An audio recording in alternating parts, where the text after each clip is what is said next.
everyone. Welcome back to Deeper Roots. If you're listening to this podcast, you will be well aware and acquainted with the fact that we have lots of decisions to make throughout the span of our lifetimes. Some of these decisions can be relatively small, but a lot of these decisions are potentially life-changing. But more often than not, these decisions aren't good versus bad. They can be nuanced and difficult to decipher. The listener that submitted this week's question is facing that sort of decision. They ask, how do I discern between what my heart wants and what God has planned for me? We're back from our New Year hiatus. We took a little bit longer than we had expected, but we're getting right back into it with our listener submitted questions. If you want to submit your own question for the podcast, you can submit it on our form found at www.ibbvn.org/deeperroots. On the website, you can find the form as well as the rest of our episodes and the streaming platforms that we're on. If you like this podcast, give it a like and please share it with your friends, your family, your church, and whoever else you want to, so that way they can enjoy it as well and they can ask their own questions. Thank you for joining us today. Let's get to the conversation.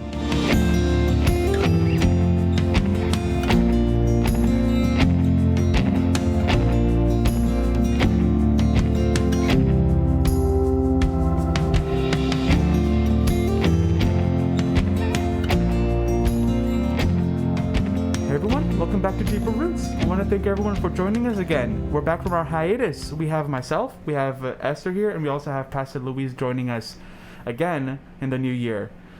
Today we have a question that was submitted online by one of our listeners, and the question is, how do I discern between what my heart wants and what God's plan is for me? The listener also submitted their own message, which says, I constantly feel like I'm at a crossroads between things and paths in my life, or I feel like either way could be what God has in store for me, like serving as a missionary or serving at my local church. How do I figure out what God wants for me without making the wrong decision? Ooh. Pastor? Good question. First of all, just wanted to welcome everyone back here to Deeper Roots. I want to thank Derek and Esther for continuing this ministry as well. And also, I know during our hiatus, some people contacted me asking when we were going to return. So that's good to hear. That's good to hear that you're hoping to hear from us again. So I hope that this year, as we start 2022, that we're able to be a blessing to your lives as we continue answering questions that you have in your heart. And also, just right now as we record, we're also going through the midst again of the COVID surge. So I just want to wish everybody's health, that you guys are taking care of yourselves, that you guys are able to heal if you have it, and be able to get through this surge real quick in our communities as well. So praying for each of you. All right, so let's get to the question. The question is, how can I discern in my heart? And this is a great question because especially with the follow-up, what you just read, this is a person that's asking about, there's two doors that seem to be just as good, they're both viable doors to walk through, and you're wondering, how can I make sure I make the right decision without making a mistake? And I think, first of all, that's great for you to actually stop and ask this question. Whoever has asked it is a great step, because a lot of people today, they will make decisions and don't even stop to wonder what God's will is. So just want to encourage you first and foremost by saying that I'm glad you are asking this question and that you care about making a mistake, because a lot of people don't, and that's why they make mistakes. They don't really care about those things. But when it comes to the word heart, what are we talking about? There's a couple verses that come to mind first of all, but I'll share those in a little bit. But I want you guys to contribute. Esther, when we're thinking about heart, right? Because she says, he or she, how can I discern between God's will and what my heart wants? What's the heart? Well, I'm going to talk personally because that's what I can do with my experience. And being a girl with a lot of emotions, I've been trained really well to be careful with my emotions, because just because you feel it doesn't mean it's the right thing, right? A lot of us, if we felt, we went with what we felt, we'd be eating chocolate and ice cream all the time because we love it. but it's not healthy for us. So I think for me, with my personality and who I am, I'm always cautious with my feelings because I don't want them to take reign and take over. I've learned with time and with my personality, with who I am, I need to be careful with that and take a step back and really see what the Bible says and then, God's will for me. So when I hear the word heart, I think of emotions. That's for me. But just because you feel it doesn't mean it's the right thing. So that's my first response to that. Yeah, it's that you hit it right on the nail. Emotions. It's the center of our emotions, of what we feel and everything.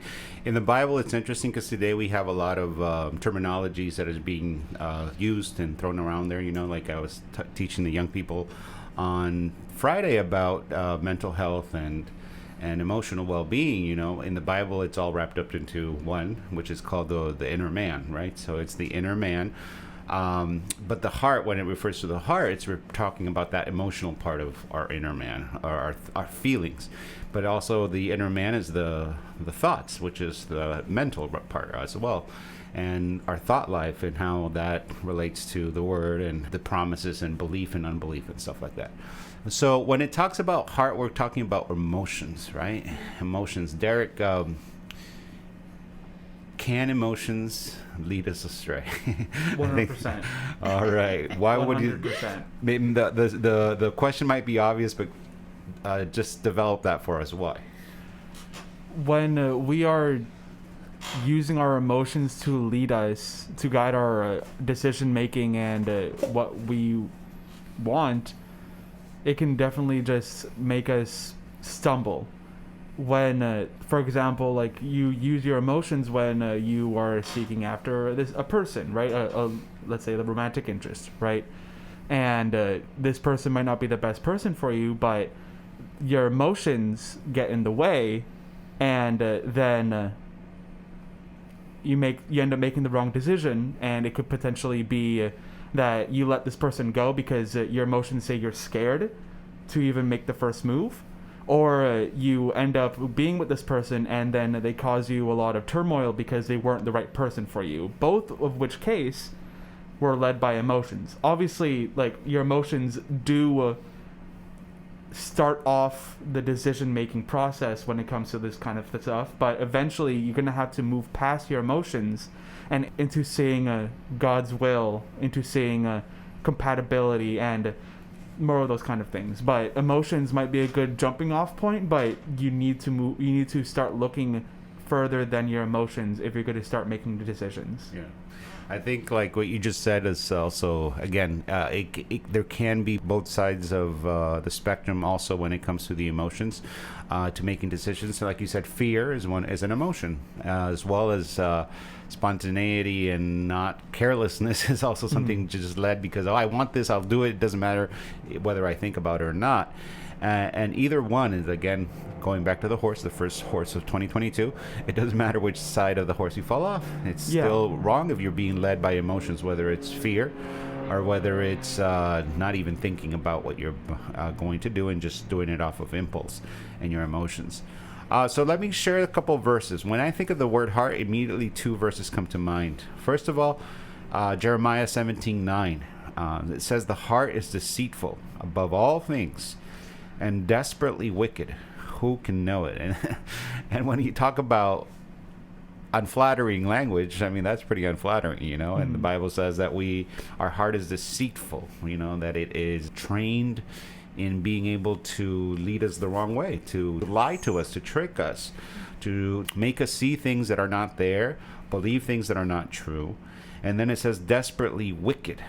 And that word wicked, right, it's just corrupt, that it's not able to lead us right. It's not just talking about being deceitful in the sense that, okay, it leads us astray, but it's incapable of actually leading us right if we're led by our heart. And then it says, who can know it? And that question is sort of like facetious in a way, because it's saying who can know it. It's like nobody can know it except one person, which is God. And that's why we desperately need his help. Proverbs 4:23 is the other verse. It says, keep your heart with all diligence, For out of it springs the issues of life. So there, it sort of goes with that other verse that if our heart is wicked, if our heart is deceitful, then we have to be very careful in guarding it. And guarding it in the sense of not just protecting what goes into it, because it also has to do, sometimes we make the worst of decisions because of the stuff we're watching on YouTube or online, what we're listening to, the music we're exposing ourselves to. And it's sort of, we're train ourselves to be more and more led by emotions, by what we see and what we feel, and not by what is true. And that's why it says we have to keep it. But it's also the idea of making sure that we deal with it. Keep your heart with all diligence, for out of it springs the issues of life. If you don't guard it, if you don't have it under control, or what's the other word, when you harness it, if you don't harness your heart, that's where all the issues are going to come out of, whether good or bad. It's going to be whether it's harnessed or not. So just to start off, then, the first thing is that we can't trust our emotions. We can't trust our heart to lead us. So then we must trust who? God. So Esther, what would you advise this young person, I'm guessing? What's the first step then? If we know we can't trust our hearts, we can't be led by emotions, then what should we do? Well, I think first of all is God's word is number one. I don't know, depending on this decision that they're making, I don't know if they're making life decisions, like who are they going to marry, or they're thinking of what they're going to study, or whatever it may be. I think one of the first things I personally do is, look for verses in the Bible that will help me. And then prayer is number one after that one. Like prayer for God to open or shut doors, especially if there's already two choices. I feel those are a lot easier ones rather than the open-ended, like, what am I going to do with my life? It's very different from when you have two choices. But for God to shut doors if that's not the right thing for you, even though maybe your heart says, yes, I want this really badly. But for him to shut those doors and make it very clear what the right choice is. Derek?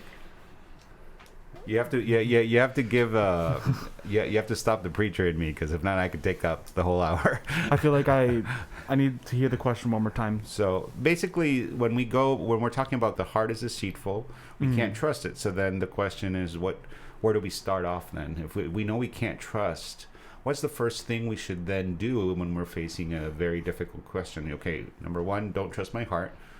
But then what should I do? I think there are two things that you can do, and both of them are the very usual building blocks that church always tells you, which is to read the Bible and pray. We hear that so often because, like I said, they're the building blocks. You don't get a house without wood or concrete or bricks or whatever you choose to use. You're going to need to pray, and you're going to need to read the Bible, because both of those ways are the ways that you both calm yourself down and detach yourself from the emotions, the prayer, and also learn more about what God actually wants from you in your life, the Bible. Okay, very good. I'm going to share two verses, and I want you to sort of look at the patterns within these verses that sort of will help our listeners to understand this is a good process to go through when you're facing a decision that you don't know what to do. And especially the one that they proposed there, where it's two that seem good things. I mean, there's nothing sinful to either one, but you just don't know whether it's God's will or not. So the first one is Proverbs 3:5-6. We all know those. It says, trust in the Lord with all your heart, and lean not unto your own understanding. In all your ways acknowledge him, and he shall direct your paths. So you were there, I think, on Friday, but I'm not sure if I mentioned it on Friday. But anyways, there's two things there, the trusting part and the leaning part. So what's the difference between those two? Because it says, trust in the Lord with all your heart and lean not unto your own understanding. So what does it mean, trust and lean? One is you should trust God, and we should stop leaning on our own understanding. Are they the same thing, the opposites of the same thing, or are Is there a different connotation or I think that significance to both? one is a very active thing that you can do to trust something, to trust someone, and leaning is very passive. Trust is something that you need to actively do in order to put it into action. To trust, if you're going to trust someone, or if you decide that you trust someone, you're going to let them into something that belongs to you, like your money or your life, right? Whereas when you lean, it's it's very passive. It's a lazy thing. It's less effort to lean on something than it is to trust it. Like, I'm gonna lean on a wall. Yeah. Which of the two is the action, though? The trusting or the leaning? An actual action, not just a thought or a exclamation of something. Like, I could say, right, I trust someone. Well, right? I mean, if you lean, you can physically lean on something. That's the action. So which is the action? The lean, But right? I'm talking about like the more active thing. That's trust. Yeah. And passive is leaning. At Maybe least in the cause context and of this effect, church. what you're saying, right? Because I mean, the if you context of trust, verse. if you trust someone, then you will lean on it, right? So the trust is the trust is something you say or you feel or you say I trust someone, and trust is also is something that you earn through experience, right? For example, I've driven in your car before, Okay. right? So I know you can drive. Yes. So I've had enough driver trust. I trust you that I can. If you had tell me, Pastor, do you need a ride? I'll probably get in your car and I'll make me do the action of actually leaning on you to drive me, because I need you. I need to get from point A to point B, and I lean on you because I trust that you can drive, right? And that trust is based off of past experience, and that I know you're a responsible guy and everything. You're not a speedster. So because of my, you don't know me. well, at least the times I've been Okay. I've been in your car. So the trusting part is more of an inner thing. The what's it called? The lean is the action. lean is the action that comes so from it. When I was saying it, I kind of got it flipped, but okay, I get it. And my question is then, let's see, Esther, when it comes to the leaning and the trusting part, why is it so important for us to make that differentiation? I can't say that word. In that verse, it says, "Trust in the Lord with all your heart, Well, I think and lean not unto your own understanding." I think from what you were connecting to what you're saying, just because you know what the right thing is doesn't mean you're going to do it. And that's the thing. That's the step, right? Like, you know, but that doesn't mean you're going to take the action and do what is right. And that's where I feel. And then you could also argue, then is it really trust? Correct. It's sort of like the argument that James says, faith without works is dead. Is it really faith if you're not have no works to accompany it? So is it really trust if you're not willing to lean on it? Right? That kind of thing, right? So it's like that's important for us as human beings to sort of look at, because it's so easy to say I trust God. It's so easy. I trust him. But the question that's better served for us is to see our actions and see if my actions really show a dependence on God, that I'm truly depending on him, and I'm truly believing that he will show me the path. And that says, so trust in the Lord with all thy heart and lean not unto your understanding, and then in all thy ways acknowledge him. So that's the sort of part where we have to examine our lives and seeing, is my life really one that honors God in trust, in my financial life, in my love life, in my marriage if you're married, in my studies, in my work ethic, in my ministries at church. And that kind of refers to the verse that talks about, in everything that you do it for the Lord. Do it for the Lord. Yeah. Amen. And so when we do that, and if we're trusting and we're really learning to trust and lean on God, then that's where the promise comes in. It says, and he shall direct that path. Because I agree, there's decisions that they're like, whoa, Lord, which one is it for me? And either one could be good, but you just like our listener said, I share that. I fear, and I think it's a good thing. It's a good fear to have of making a mistake. You don't want to make a mistake. So that's where you start. And then the other passage is Romans 12, 1 through 2. And you sort of see the same kind of pattern there of surrendering, of making sure that trust is established in God before then he's able to show you his will.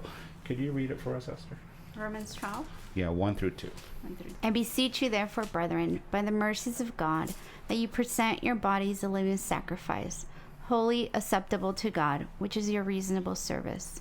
And do not be conformed to this world, but be transformed by the renewing of your mind, that you may prove what is that good and acceptable and perfect will of God. So, again, there's an element of surrender, of saying, surrender your whole life, give it all as a living sacrifice. And then it says, do not be conformed to this world, but be transformed by the renewing of your mind. There's the leaning part where I'd say, look, I'm not going to lean on what my friends say. I'm not going to lean on what society thinks I should do. I'm not going to lean even on maybe your best friends say.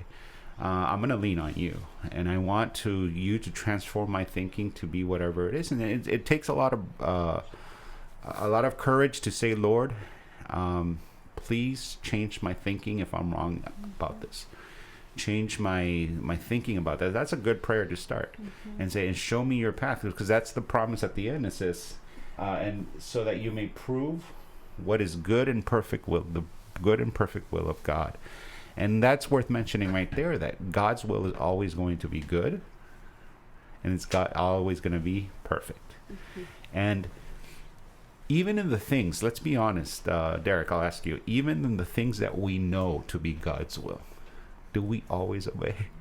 No. Do we always? Then why don't we obey them? If we know, it's like, for example, there's some things we don't even have to pray about. Like, for example, should I tithe? Should I forgive my offender? I think we don't obey because we don't want to. Exactly. So we don't want to. Why don't we want to? Because we either don't trust it, or we is not within the desires of our own heart to do so. Let's use the example of forgiveness. I know I should forgive, but I choose not to. Like you said, I don't want to, right? Yeah. I don't want to. But if God's will is perfect and God's will is good, what is my disobedience claiming, or what is my disobedience manifesting about me? What I want is more important than what God wants. What do we always want? What is more important to us? Do we want harm? Do we want bad? So what we're really saying at the end of the day is, I don't think God is right. And if I obey him, I'm going to end up on the losing end. Yeah. If I obey him, it's not going to be good for me, and it's not going to be perfect. So my way is going to be what's going to bring me what I want, right? Which is good and perfect according to me. So we have to trust and lean completely for him to then guide us, for him to be able to show us the things. So this is where I would also give this very practical advice to our listeners. When you're facing a decision like our person who asked the question is going through right now, make sure you are in obedience in all the known will of God. Make sure you are living a life of obedience in the things you know God is wanting you already to do. That you don't have to pray about these things. They're obvious in the Word of God. And then he will guide you in the specifics will of God. Because there's the revealed one, and then there's a specific one, which is different for everybody. And you don't need to be a Bible scholar in order to do this. Like, in all the known will of God, it's what you know. And you know what you know. You're not going to...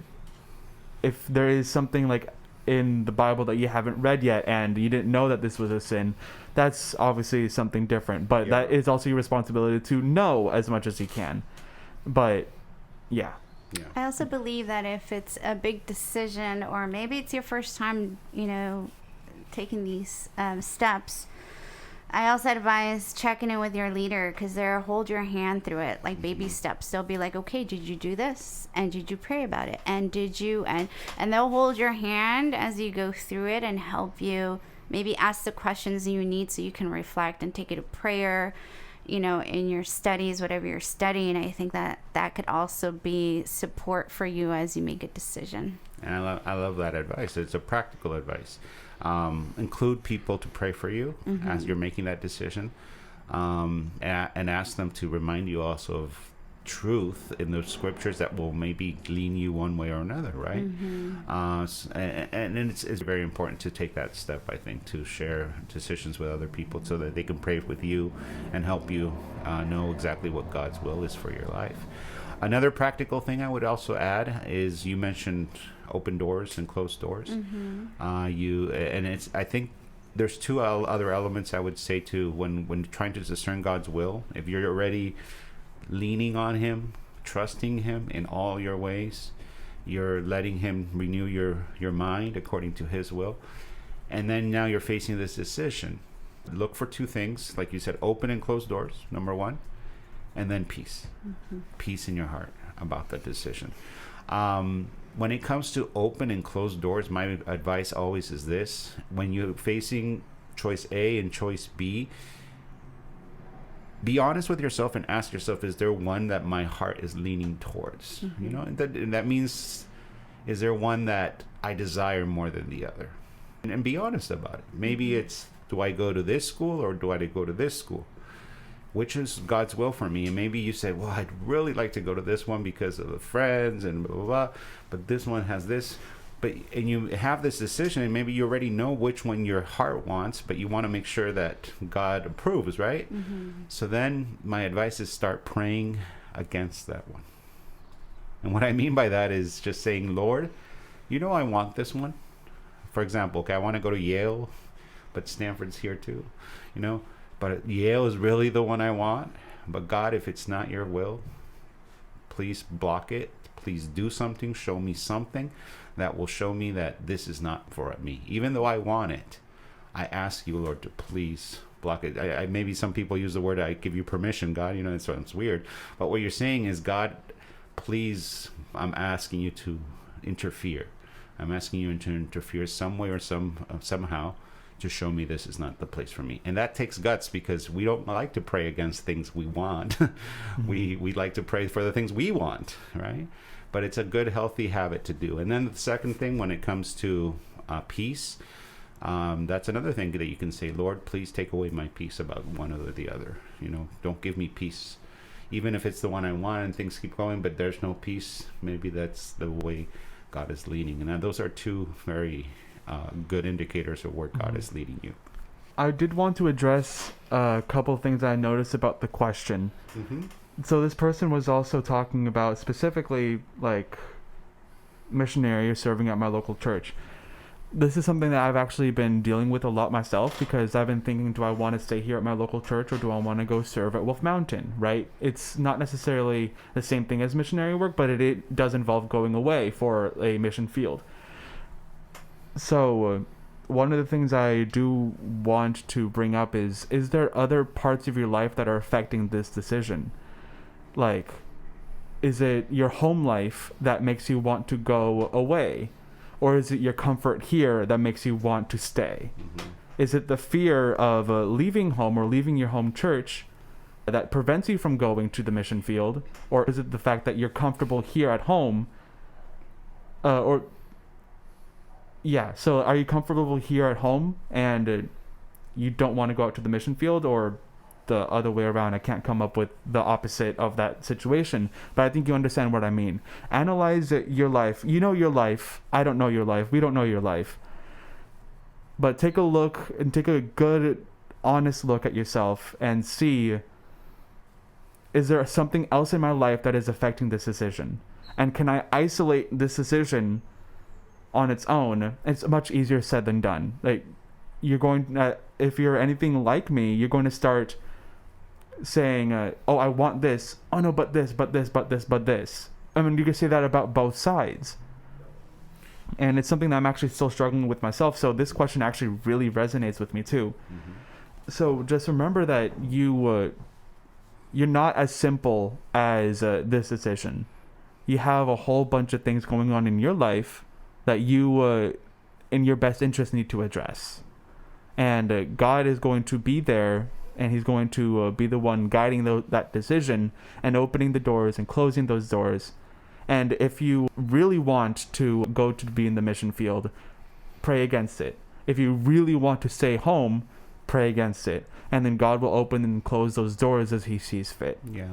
And that's there's one more point I want to touch on, but what you're saying there is true. That's why we can't lean on our feelings, right? Because it's like everything you mentioned, fear of leaving home or comfort, it's all centered in the emotions. It's all centered in that, and that's why we can't lean on them. We have to surrender that to the Lord.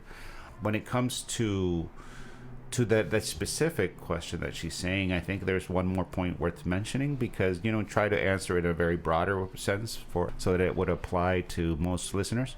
But there's one more thing I would add. If God is calling you to a missionary, to be a pastor, a youth pastor, to be something in the full-time ministry, let me tell you something. It's a calling. It's not a choice. So for our listeners specifically, let me tell you one advice, that when it's God calling, it's not going to go away. It's only going to grow. When it's really God calling you to a ministry, it's not something that's just going to be a momentary feeling and fleeting emotion that, I wish maybe this is something I want to do. It's going to be something that's going to be nagging at you and nagging at you and nagging at you, and that's going to be part of how you're going to know it's God's will for you, because it won't go away no matter what your home life is going through, no matter what changing seasons come. It's going to keep coming up and keep coming up and keep coming up, because God won't leave you alone. And then this is another thing I want to throw out there. I don't know if all the ministers listening might agree, but when someone approaches a pastor, which Esther's point, we need to ask someone to walk with us. When it comes to ministry, most times pastors will try to discourage you from it. And the reason is because of that. Because it's sort of like, if it's not for you, you should not be in it. And if it is for you, no matter what the pastor says, you're still going to have that nagging feeling of wanting to give yourself over to that ministry. Because it's very important that when it comes to being a pastor, a missionary, a full-time whatever thing in ministry, it's not a profession choice. It's a calling. And you have to make sure it's God's will, or else you're going to be miserable in the ministry. I just wanted to add really quick, I don't know the situation of this person, but if they're saying serving in the local church or missionary, you should be serving in the local church. I don't know if that's a situation or not, because then usually, connected to what pastor was saying, God uses pastors to be like, hey, so-and-so, part of the calling, right? To use other people. If this person is not connected to their local church, that's like the boot camp, sort of, right? Like that's where you develop your gifts and talents, and, other people around you, the leaders may see the calling before you do sometimes, right? But that's a great observation right there, because you're mentioning something that's a revealed will, something that we know for sure everybody should be serving in the local church. But what this person might be struggling with is, did God call me to serve it, to this passion I feel for serving the Lord? Is it meant to be in the local church as a lay person, as a Sunday school teacher, as a youth worker or whatever? Or is God calling me to be a missionary? And that's the part where that's a specific will part, that not everyone's called to missions field. And that has to be something that for sure God is calling you. And like I said, most of the time, that's how God will do it in your life. For me, that's how it's been. God always calls me to things I don't want, but then he doesn't leave me alone about them. So then that's where I know, okay, that's his will. I know it's his calling on me. And usually that's how then he will prove to your obedience, your trust in him. And then he will guide you to match your feelings to match his will for you.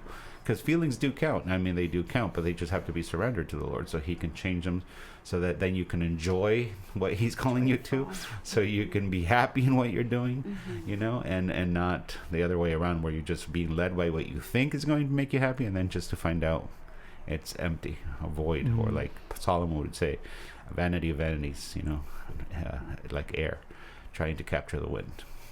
Yeah. So that's my advice, and I thank you so much to the listener for this awesome question. Yeah, I agree. Thank you for this awesome question. It's something I can definitely look into for myself. It's definitely something that more people are out there who are trying to figure out this question. So yeah, we'd like to thank you again. And if any other listeners, you have your own question that you want to ask, please go ahead and ask it. We have a website and we have a form on the website. The website is www.ibbvn.org/deeperroots. There you can find a form, and you can also find where else we also are streaming our podcasts, whether it's YouTube or Spotify or Apple Podcasts. Just take a look there, see which one is most convenient for you wherever you want to go ahead and listen. So we want to thank you again, and we hopefully you'll hear from us next week in the next episode. Thank you.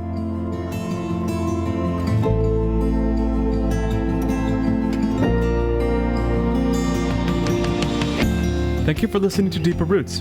If you want to submit a question, follow up on something we talked about on the podcast, or you want to find us online, you can go to our webpage, which is ibbvn.org/deeperroots. Deeper Roots is a ministry of Iglesia Bíblica Baptista Vida Nueva, which is a local church in Castro Valley, California. And you can learn more about us and our church by going to our website, ibbvn.org.